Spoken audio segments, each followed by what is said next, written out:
O Flávio é literalmente um enviado do governo Trump para administrar o Brasil. Vou repetir, o Flávio é um enviado do governo Trump para administrar o Brasil. Os Estados Unidos, eles entendem que numa guerra com a China, a América Latina é uma reserva de valor. O governo americano tem um interesse aberto em destruir o PCC. E eles começam a interferir.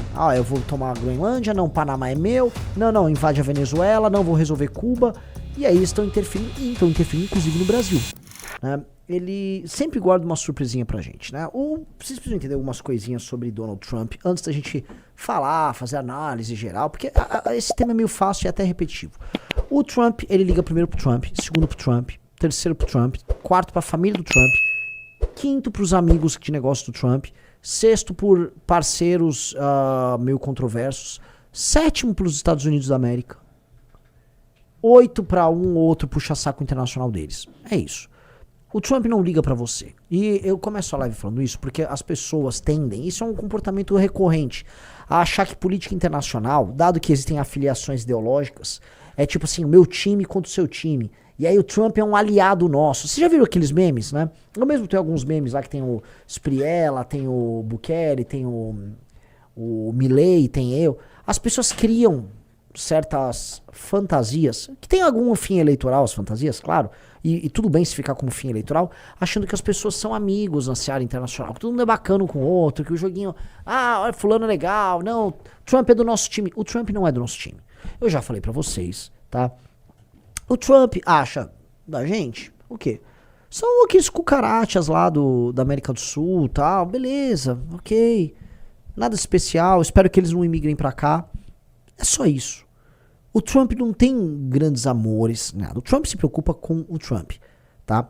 E qual é o status do Trump agora? Antes de eu falar nas tarifas, a gente tem que pensar esse status, porque vale a pena pegar essa notícia e colocar em tela, ao mesmo tempo, o vídeo que a gente até viu no Morning Show da Estátua da Liberdade enfrentando o Cristo Redentor. O Trump, ele está com um problemão. Passou já, tá, o primeiro ano de mandato dele, e a despeito de algumas pequenas vitórias que ele obteve, especialmente a vitória da Venezuela, o governo dele não se realizou. A ideia dele impor essas tarifas mundo afora e iniciar esse conflito geopolítico com a China não ficou clara ainda. Essa é uma realidade.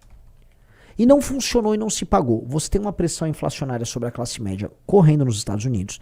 E eu tô falando de eleitores do Trump. E paralelamente, a gente tá falando aqui de um governo que voltou a se envolver em guerras internacionais. E um governo que se meteu numa guerra, comprando uma briga lá de Israel, com o Irã e etc. E que não foi bem vista pelo eleitorado republicano. O eleitorado democrata já é contrário ao Trump. Agora o eleitorado republicano tirou o pé do Trump. Então o Trump não tá num bom momento interno. Tá? Teremos eleições das primárias ali eleições das midterms ali, e essas eleições parece que não serão muito bacanas para ele, tá? Então o cenário do Trump é de um cara que precisa, vamos dizer, gerar fatos e elementos para manutenção da sua posição política, e é uma posição que foi abalada. Enquanto você tá pegando esse link, dona Ana, levanta mais um link, tá? Pegue aí popularidade do Donald Trump. Pega aí pesquisas de popularidade do Donald Trump, vocês vão ver o que eu tô falando. Então você tem que pegar um cara que não está num bom momento e que se envolveu num conflito contra o Irã que não foi bom para ele. Do ponto de vista, vamos dizer, da política interna, ele se queimou. Ele foi visto novamente como, lá vai os Estados Unidos se meter em outra guerra, mandar os nossos meninos e gastar dinheiro com um conflito que não tem nada a ver conosco. E não pegou bem. Ele não está nesse bom momento. Segunda coisa, tá? O Irã, ele está tentando se tornar uma espécie de representante dos inimigos globais dos Estados Unidos. Então o Irã, vários vídeos que já vem saindo, mostra vídeos de IA bem merda, tá? Slop de IA, mas os vídeos colocam o Irã como se fosse uma força que está resistindo aos Estados Unidos, representando todas as forças que já foram oprimidas anteriormente pelos Estados Unidos. Tem vários vídeos nessa linha. Então toda vez que o Irã vê algum tipo de conflito com os Estados Unidos e alguma nação, eles tentam se colocar ao lado dessa nação, como se fosse o Irã representando a resistência a isso. Então bota aí esse The Economist, mostra aí como é que tá a popularidade do Trump. Desce. Ó, aqui, março de 2025 é quando ele entrou, tá? É a curva dele. Lá pra esquerda, março de 2025, aí. O Trump entrou ali, tá? Ele é a linha vermelha, tá? Então toda essa linha vermelha. Você fala, mas o que é aquela linha cinza do Biden? Eles estão fazendo uma comparação do Biden quando o Biden assumiu o mandato em 21. O Biden assume o mandato em 21 com uma popularidade maior e ela vai caindo, tá? E depois ela vai dar uma mergulhada. O Trump, como vocês podem perceber, ele foi perdendo popularidade ao longo de 2025. Aí vai de janeiro, fevereiro, março, abril. Em abril ali, ó, de março para abril, você tem vamos dizer, o aprofundamento, não, março para abril agora desse ano, de 26, o aprofundamento do conflito com o Irã. E o que você tem? Um mergulho na popularidade do Trump, um grave mergulho na popularidade. A gente tá falando aí de um cara que tá, vamos dizer, altamente, vamos colocar aqui, reprovado. Tá? Ele está abaixo dos 50%, ele está abaixo da taxa de aprovação, ele está bem mergulhado, tá? Nessa reprovação. E é um cenário muito ruim pro Donald Trump. Se ele vai eleger deputados, senadores, os tais midterms, eleições que acabam avaliando o mandato, a sensação é de que o Trump tá boiando. Ele havia dito que ia colocar os Estados Unidos, olha só, eu vou colocar os Estados Unidos fora de qualquer guerra, e eu vou fazer com que os Estados Unidos resolvam na base da diplomacia a guerra Ucrânia e Rússia. Vocês lembram disso? Quem tá no chat fala, lembro. Esse era o argumento do Trump. Tá rolando esse argumento, Donana? Não tá. Os Estados Unidos tá mais... Assim, a guerra da Ucrânia continua e os Estados Unidos estão envolvidos em mais guerras. Tá? O pessoal falou, tá na live... O pessoal, assim, a gente não marcou... Essa live não começou no canal do MB Live TV, né? Não. Como a gente disse ontem, todas as lives, análises renais serão feitas a partir de agora somente no canal do Renan. Que é complicado que a gente perde público fazendo isso, né? Tem que jogar ela agora e a gente, juridicamente falando, não pode começar lá no canal vermelho e depois jogar pra cá. Puta então, saco. A partir de agora, já estejam avisados e comuniquem a todos. Ok. Então, assim, esse gráfico aqui, temos aqui o cenário de Donald Trump.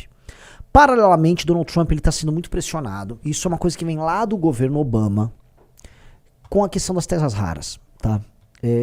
Desculpa, eu tenho que fazer um preâmbulo, mas esse preâmbulo é importante. Os Estados Unidos, eles eram os maiores produtores mundiais das tais terras raras. Produtores não, eles eram os maiores mineradores e tinham a tecnologia do processamento caríssimo e altamente poluente.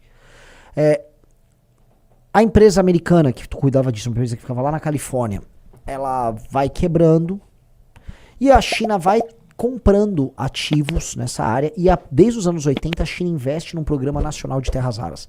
A China começa a investir nos anos 80, tem uma frase muito famosa do Deng Xiaoping que fala o seguinte, olha, as terras raras serão para a China o que o petróleo é para a Arábia Saudita. E ele começa a montar, já dos anos 80 para os anos 90, uma cadeia complexa envolvendo terras raras na China. Tudo isso porque a China tem muita terra rara, e a China também não tem, vamos dizer, grandes leis ambientais que impedem eles de fazer um tratamento e o processamento das terras raras que polui demais. Então, China se encaminha para isso. No governo do Obama, você já começa a ter, né, esse mal-estar com o fato da China ter a produção desses minérios e dos Estados Unidos depender deles. E aí, quando os Estados Unidos vão para uma guerra tarifária com a China avisa, eu vou tarifar então a terra rara. Se tarifou terra rara, e na verdade os ímãs, semicondutores, todos os produtos oriundos dessa produção e processamento das terras raras, a indústria de alta tecnologia da China, dos Estados Unidos acaba.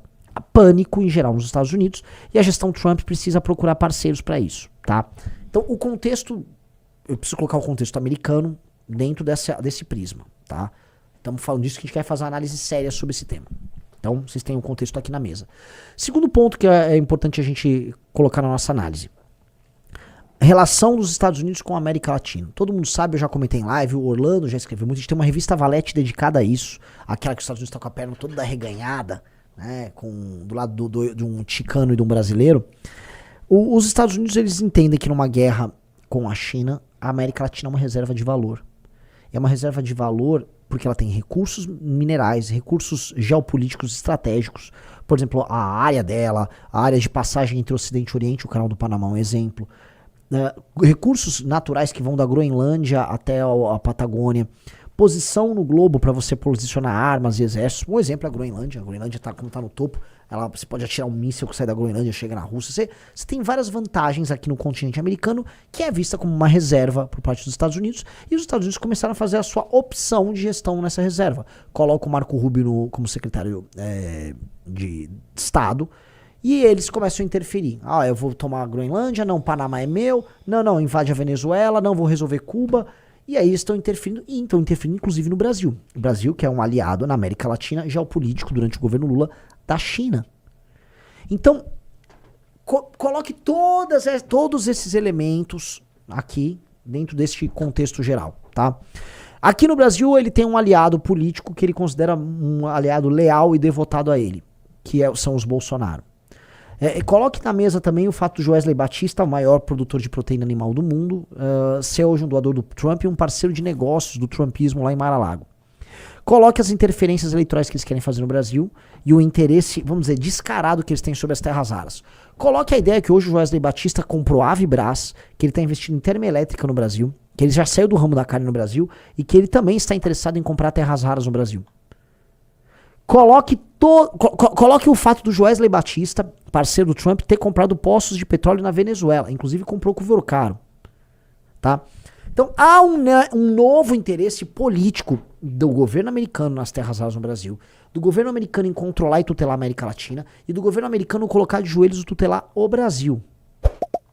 O Brasil sendo visto pelo governo americano como um parceiro que precisa ser colocado numa posição menor, importante porém menor, como fornecedor de recursos e parque de diversões para seus políticos e aliados, dentro do contexto em que a América inteira, da Groenlândia até a Patagônia, fica sob comando geopolítico dos Estados Unidos. Ok? Tá tudo na mesa. Eu falo assim, Renan, entendi. Agora vamos ler o jogo. Vamos ler o jogo. Eu sei, e já até comentei em entrevistas, que o governo americano tem um interesse aberto em destruir o PCC. Eles consideram o PCC uma entidade anômala, uma entidade que tem atividades nos Estados Unidos e que precisa ser enfrentada. O governo americano não liga pro Comando Vermelho, tá? O governo americano liga pro PCC. Isso eu tenho informações pessoais. Eu sei disso, já conversei com americanos importantes, gente de governo que coloca uma preocupação bem especial no PCC. Eu sei desse elemento, tá? E do outro lado, eu também sei que o Donald Trump está numa relação, num jogo complicado, mas positivo com o Lula. Tá? Então há um jogo complicado, entretanto positivo, com o Luiz Inácio Lula da Silva, em que o Lula é um parceiro que cede, mas que joga junto, que se pressiona, e o Lula pode ceder e intenciona ceder nas terras raras. O Lula não é mais aquele parceiro preferencial da China aqui. Na verdade, nem a China mais vê o Brasil nesse cenário. Então o Lula, ele tá tendo que jogar o jogo dos Estados Unidos. Então não é que o Trump tenha assim um grave problema com o Lula. Lógico que ele gostaria de ver um agente ainda mais submisso que o Lula ocupando a presidência do Brasil agora, que seria o Flávio. O governo Trump adoraria ver o Flávio, porque o Flávio seria basicamente um puxa-saco dele comandando a segunda nação mais importante do continente inteiro. Capite? O Lula é submisso, porque tem que ser em alguma medida, porque o Brasil é um país frágil. O Brasil ele não fez nada de lição de casa em termos de soberania. O Lula é uma piada. O Flávio é literalmente um enviado do governo Trump para administrar o Brasil. Vou repetir, o Flávio é um enviado do governo Trump para administrar o Brasil. O Flávio representa o que há de pior na política do Rio de Janeiro, somado ao interesse do governo Trump aqui. Não há nada mais entreguista do que colocar Flávio Bolsonaro na presidência da República. Ok? O Flávio só é candidato, eu já cantei essa bola em outubro ou novembro, porque o Joesley Batista assim o decidiu com o Lula e com o Trump. Lá no fim do ano passado, tira o Tarcísio, é bom pro Lula que não seja o Tarcísio, bota o Flávio perde pro Lula.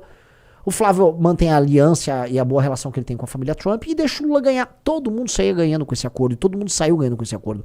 O Flávio Bolsonaro, nesse sentido, seria um títere dele. Então o Trump tem uma relação dúbia. A relação pra eles, eu vou colocar aqui, é dúbia. Então o Trump, ele solta ali, né? Vou transformar o PCC, o Comando Vermelho, em entidades terroristas e não sei o quê. E terroristas internacionais, porque isso tem um efeito em solo americano também. Aí o Lula vai lá e se adapta. Vamos ter que fazer acordo de cooperação com a CIA, papapi, papapá. O ministro da Fazenda do Lula já falando em cooperação com o governo americano e tal.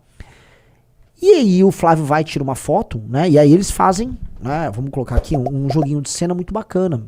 A fotinho tava ali pro Flávio, mas é uma fotinho cada vez mais constrangida. E aqui é um outro ponto que eu queria colocar pra vocês.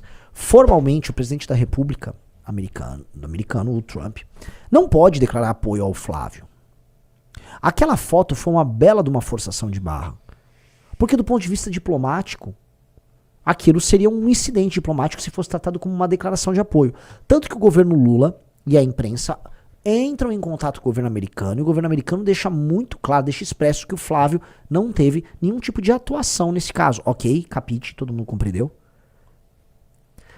E aí, na semana seguinte, vem essa taxação. Essa taxação é resultado do estudo que o governo americano fez, lá da briga do ano passado, tal, e ela é colocada novamente na mesa. E aí os interesses americanos são colocados novamente na mesa. Eles estão falando que coisas que vão do PIX à pirataria, do interesse das Big Tech americanas diante do Xandão, até taxação de produtos americanos aqui no Brasil. Aquilo lá representa um reposicionamento dos Estados Unidos nesse jogo, mas representa um alívio para o Lula. O Lula, ano passado, ele aumentou a popularidade dele mediante a taxação oriunda do Donald Trump. O Lula, quando colocou, o meu país está sendo taxado, está sendo alvo dessa injustiça, não sei o quê, o Lula aumentou a popularidade. E eu preciso lembrar para vocês que na cabeça do Lula e do Sidônio e da equipe dele, ganhar a eleição significa flutuar entre 3%. O Lula precisa virar 3% dos eleitores que estão antipetistas para o lado dele, para fazer um voto útil nele no cenário contra o Flávio, que aí ele ganha a eleição. É pouco. E esse tipo de aceno em que o Lula está enfrentando o imperialismo e tal, é bom pro Lula. Pro Trump é bom também que mostra que ele está posicionando as relações comerciais dele com o Brasil em novos termos.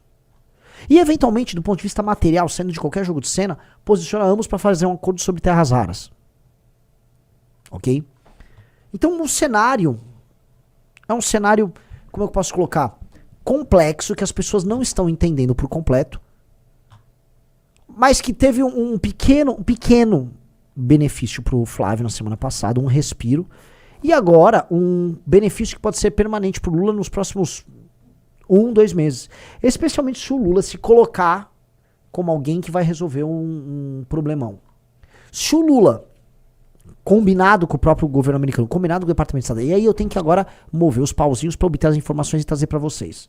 Se o governo Lula criar a seguinte historinha, tô sendo taxado, tal, pá. E aí, paralelamente, ele vai nos Estados Unidos e obtém um acordo com o Trump, como começou a sair na imprensa. Aí o Lula mostra que ele é o adulto na sala, que o Trump fala grosso, mas ele vai lá e resolve, que diferente do Flávio ele não é puxa-saco.